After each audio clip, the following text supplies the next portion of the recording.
বিএনপির বিরুদ্ধে বিভিন্ন মহল ষড়যন্ত্রে লিপ্ত বলে অভিযোগ করেছেন দলটির ভারপ্রাপ্ত চেয়ারম্যান তারেক রহমান।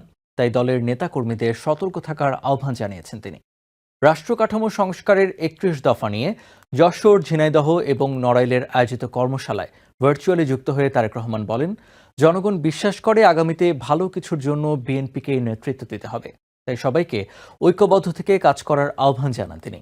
এদিকে অন্তর্বর্তী সরকারকে সঠিক পথে আনতে রাজপথে আন্দোলনের হুঁশিয়ারি দিয়েছেন বিএনপির স্থায়ী কমিটির সদস্য সালাহউদ্দিন আহমেদ।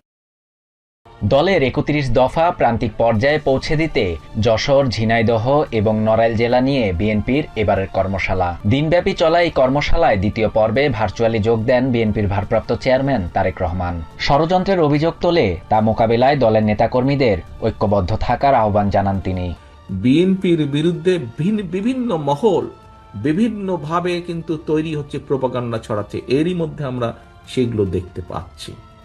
তারেক রহমানের মতে দলের ৩১ দফা বাস্তবায়ন করতে পারলেই সব অন্যায়ের প্রতিশোধ নেওয়া হবে। এদিকে জাতীয় প্রেস ক্লাবে আলোচনা সভায় ৫ অগাস্ট নির্বাচন দেওয়ার দাবি জানান বিএনপির স্থায়ী কমিটির সদস্য সালাউদ্দিন আহমেদ। এ সময় অন্তর্বর্তী সরকারকে সঠিক পথে আনতে রাজপথে আন্দোলনের হুঁশিয়ারি দেন তিনি। রাজধানীতে অপর এক আলোচনা সভায় বিএনপির সিনিয়র যুগ্ম মহাসচিব রুহুল কবির রিজভী বলেন, মুক্তিযুদ্ধকে কটাক্ষ করে রাজনীতি করতে চাইলে সফল হবে না কেউ।